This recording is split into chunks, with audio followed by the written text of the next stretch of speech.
Okay, hear me out. I've been getting into watches recently, and a few months ago I bought this one, a Casio Lineage LCW alphanumeric mumbo jumbo.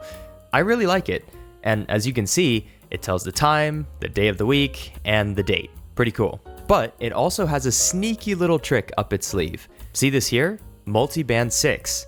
This means that the watch can use a radio signal that's being broadcast from one of several places around the world to stay perfectly on time.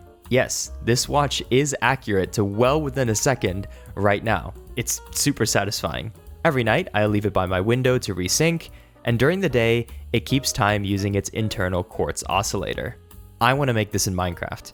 You see, making an accurate digital clock with Redstone isn't too hard, but it could get easily desynced due to things like chunk unloading and sleeping. My goal is to make a perfectly accurate digital clock that resets every morning at 6 a.m. when the player gets up. Now, this has already been done several times before, much smaller and much more elegantly than I'm about to do right now. But I have a secret weapon up my sleeve. The Villager.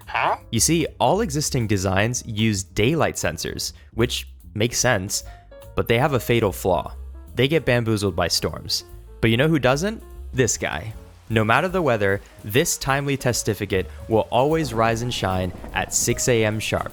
That's the kind of grind set we all aspire to have, and the one that I will be exploiting today. But before we get into the redstone, we gotta do some math to figure out the timings. One Minecraft day is 24,000 game ticks. This means that one Minecraft minute is 16 2/3 game ticks. Immediately, this looks like a bit of a problem, since we can't split game ticks. However, if we multiply that to the next whole number, we get 3 Minecraft minutes equals 50 game ticks. Seeing an even number here is quite the relief, since I can actually do that with redstone ticks. Splitting that somewhat evenly, we get 16 ticks, and 18 ticks. So this is how we need to advance the minutes. With that in mind, let's go into Minecraft to actually build this thing. Okay, let's finally start doing some redstone. Now, you may have noticed on the top right corner we have a time there. I just downloaded a mod so that I don't have to keep doing the calculations on the time. So right now it's noon, 12 p.m. Daylight cycle is off, and let's get started on that clock, shall we? All right, so let's begin doing this.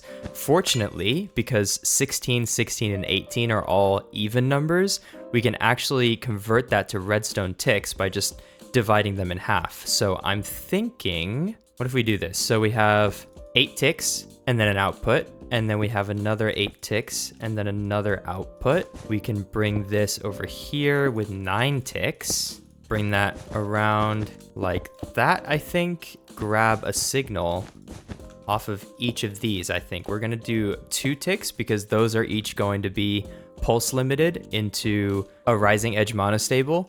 So okay, let's just tie these all together. Okay, so to recap, 8 ticks output, 8 ticks output, 9 ticks output. So this should flash every 8 tick, 9 tick. So when I place this block here, that's what we should see. Can't really tell, but if I go ahead and do this, look at that. Tick freeze has been added to the game. This is in vanilla, by the way. You can do this in vanilla now. I don't know what this is on. Let's just say 2. Oh, okay, it's on. Okay, let's try another 1.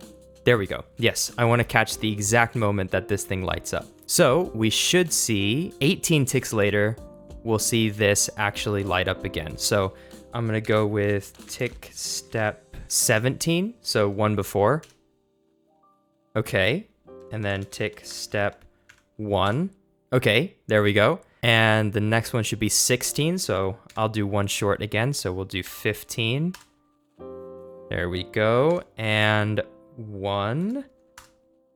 There we go, perfect. And one more time, 15. And 1.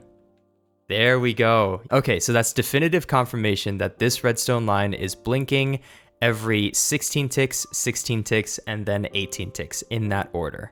Let's also build in a way to actually turn this on and off. There we go. Now it's turned off. And now it is turned on. Okay, so now that we have a working clock that feeds pulses into our clock, you guys know what I mean. Let's go ahead and sort out the actual digits themselves. Okay, in front of you right now, we have a 7-segment display design by a one Koala Steamed on YouTube. Now, this one is like 10 years old, but I still find it really, really cool. And I chose this particular design for a couple of key reasons. Now, I am aware that there's a lot smaller designs out there. This one's actually quite large for what it is, but I like its layout, and I'll tell you why. So the smallest designs for 7-segment displays have a piston feed tape in the back, and that's what makes it so compact. But unfortunately, it also means that resetting them back to its original state does take a long time. If you're far away from that number, you have to quickly cycle through all those numbers to get to your original state. With this one, it could potentially be a lot faster. The way that numbers are stored in this design are all in these columns, and basically if a segment needs to be active in a certain number, it will be next to a redstone dust. Otherwise, it'll be next to a repeater or a block based on, whether or not they double up. So this first lever, if I come down here and just activate FreeCam for a second, you can see that when I flick it, a couple of pistons fire off and we see 0. So this first lever is mapped to 0. Next one here, you can see a 1. Next one here, you can see a 2, and so on. This design is also really clever because of its use of these quasi-connected pistons. All of these are quasi-connected because of this redstone block that's 2 blocks above it. This means that anytime you update any of the pistons in these rows, since they're all next to each other, they update each other all in the same tick, and they all pulse. So if I turn this off, there you go. You'll see very quickly that they all pulsed. And then of course, they're returned by these pistons here that are detected by these walls on the end here. So this display design right here is very, very bare bones in that we have to manually flick these levers. So what I want to do now is give this display the ability to increment on a pulse and then also have the ability to reset quickly. And I already have an idea of how to do the first bit. Okay, so I've added this yellow circuit here, and basically this is a loop of repeaters. If you follow the locked repeaters, you see they go along here, down here, all the way under, and then back up again. If I go through it again, you'll see that most of them are off. There we go, except for one of them, like this. Now, of course, the one that's on is powering its corresponding piston, and they're all being locked. Now, if we release the lock really, really quick, the pulse will actually move on to this repeater. So you'll see that when I give it a quick pulse like that, the repeaters all unlocked at the same time for a very, very quick pulse, and then it got moved on to this piston. You can see that the order of it, it's not exactly going in order anymore. It's going this one, then this one, then it skips one, then it skips one, then it skips one, then it skips one, and then it does the other ones. That's kind of the new order. So when I flick this, it will skip 2. So now it goes to 5, 7, 9, and where does it go from here?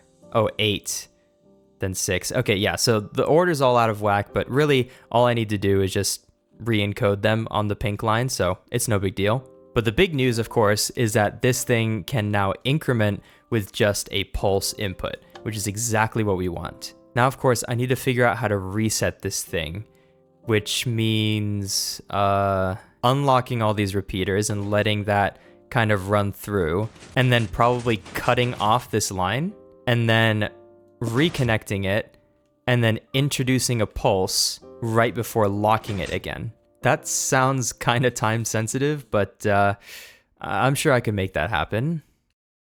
Okay, does this work? Ooh, wait. Oh, that looks crazy, but wait, is it actually reliable? Okay, so let's just... Actually, let's spam this. Let's see if I can break this. Okay, sure, it's there. All right, click this. Yeah, okay. I can't believe it was that simple. So basically, you send a long pulse into this. That's why I'm using a wooden button. And that keeps these unlocked long enough for the signal to travel potentially all the way around. It gets cut off, of course, by this piston here. And then as soon as it retracts, it'll send an additional pulse from here into this repeater, and then somehow, just in time, it actually gets locked and it gets trapped right there. So now that means our new 0, or I guess our new default value, is this piston right here. That looks insane. I can't believe that's reliable. No way. All right, that was surprisingly easy and small. I mean, we have increment and we have reset, and it's a really fast reset. I'm sure you can see now how this is way faster to reset than a piston feed tape. Now, of course, the other thing that this design allows me to do is to add or remove numbers. So this one right here has 10, but the next one, right, because there's only 60 seconds in a minute, I only need 6 values, right, 0 through 5 for the tens place. So I can just chop off 4 and it'll just simply be smaller. And then going further into the hours, like the ones place of the hour, that actually needs 12 because you go from 1 through 0 and then 1 and 2 again. Enough yapping, let's get building. Okay, so our numbers are all out of whack, but we have the setup. Don't worry about the last number, I have plans for that one, but we do need to get this working first. Okay, so this clock is a total of 50 game ticks.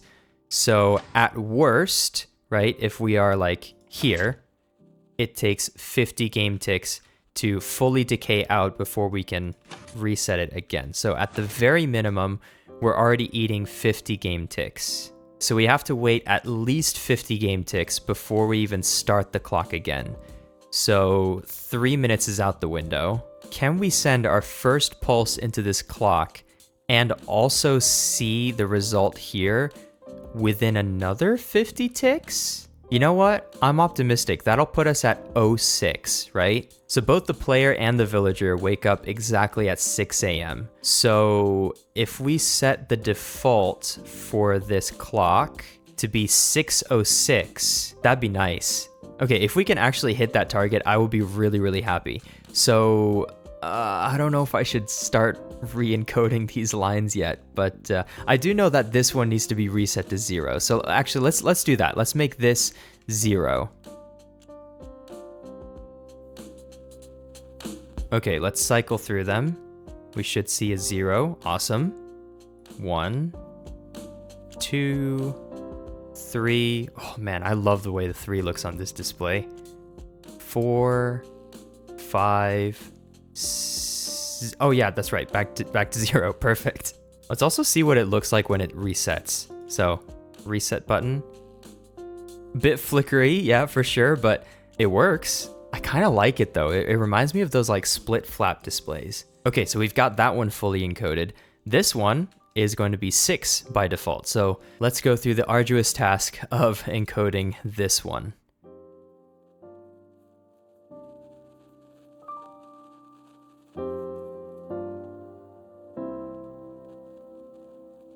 Now for the tens place, it's either a 0 or 1 at any given time.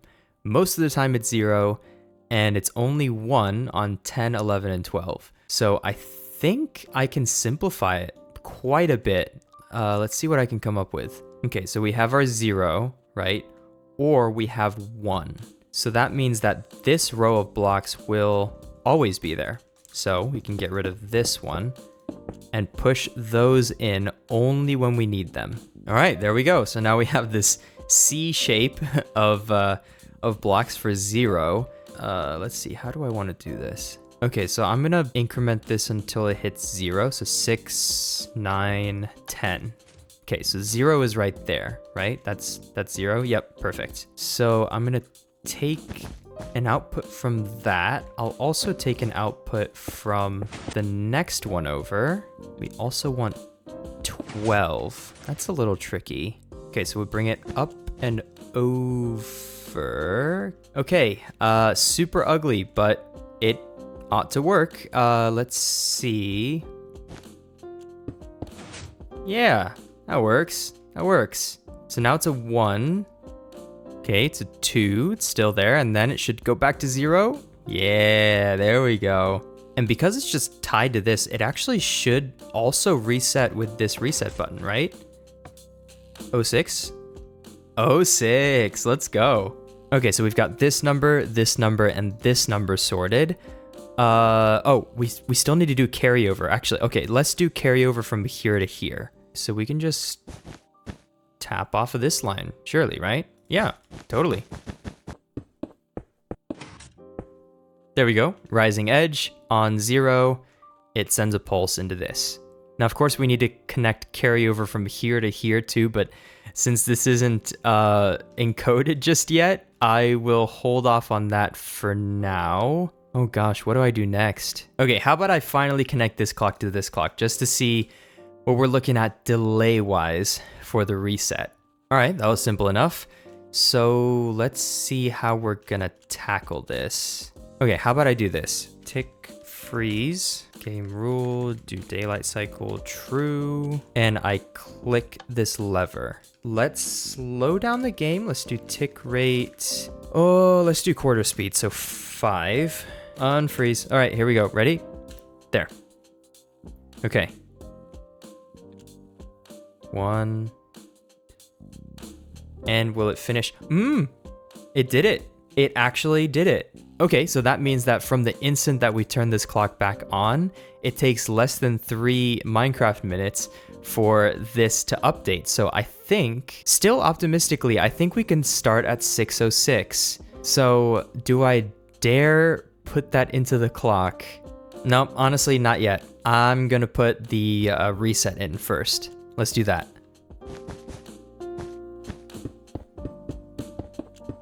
See if that still works. Oh, that one gets incremented.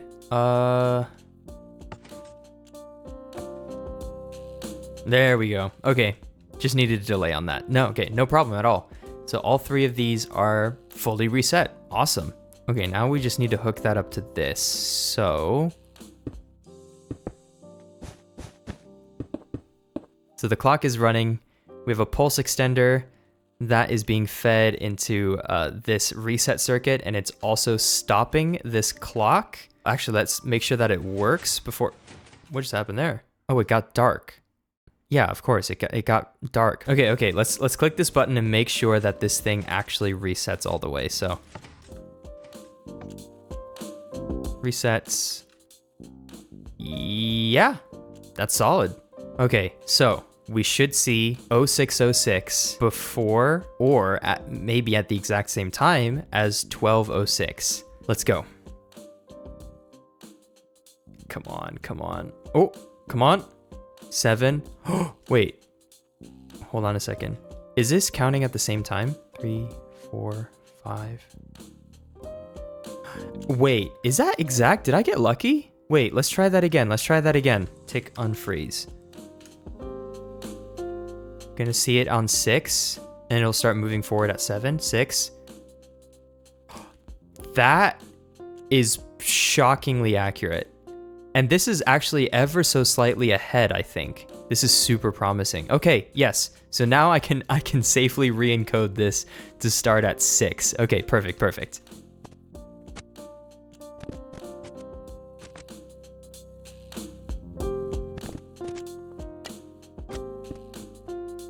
Okay, so that's been remapped. Now I just need to carry over from this to this. So I'll do that real quick. Shouldn't be too hard.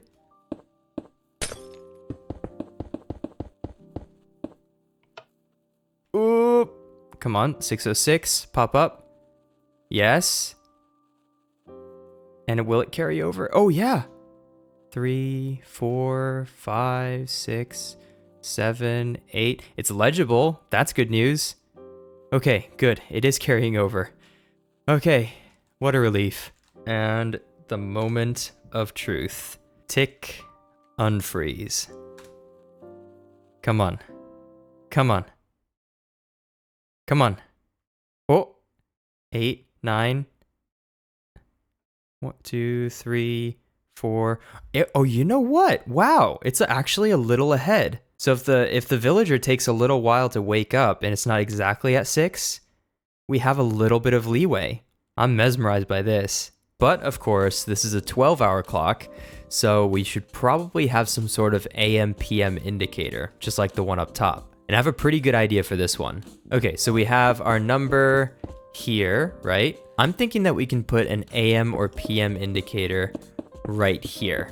So we can do like A, like that for AM. It's just a tiny bit shorter than the number, so it actually kind of looks a little bit neat. And watch this. Here's how we change it into a P. Boom, just like that. So in essence, all we need to do is control one piston, and there we go. That's our AM or PM.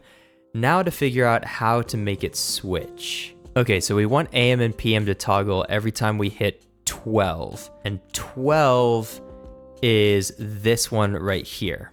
How do I... Oh, I've got a good idea. We could maybe use signal strength, I'm thinking.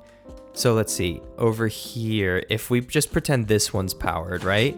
Okay, it goes to here and it's signal strength of 8, but if it was here, then it'd be 15, 14, 13, 12, 11. Okay, great.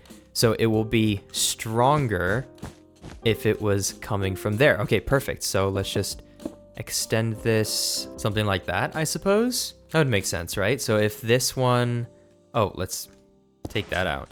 But yeah, if this one happened to be on, then it would reach this repeater. And yeah, it would just toggle this perfectly fine. And of course, let's get it attached to this reset circuit as well. Just like that. There we go. Let's go ahead and flick this lever and watch the magic happen. Oh, that is cool. All right, now let's figure out where our captive sleeper should go. Okay, I think I successfully found the most inhumane spot to put this guy. How you feeling, buddy? Good, good. So your only job is to get up exactly on time every single day. Think you can do that? All right, great. All right, let's put this guy's circadian rhythm to the test, shall we? Here we go. 100 ticks before 6 a.m. There we go. Give him a little bit of time to sleep. All right, it's 6 a.m. There we go. We can see the reset process is happening. And, okay, 9, 10. Okay, one's a bit janky sometimes, but hold on, let's see. 6, 7, 8, 9. Oh, that is spicy. That's accurate, folks. That's about as accurate as it gets for this kind of wonky piston display. That is so satisfying. But of course, does it reset when we sleep? Oh, okay. Come on, come on, come on. Okay. And 9, 10. Oh, the villager woke up just a tad late today. Actually, not awful. Maybe 1 minute late. Okay, okay. He should stay accurate during a thunderstorm too. So let's try that. Even though it's still thundering, we should still see the time reset. There we go. And 8, 9, 10. Okay, he's a little tiny bit late today as well, but actually not by that much, not by a full minute. Still, very satisfying to look at.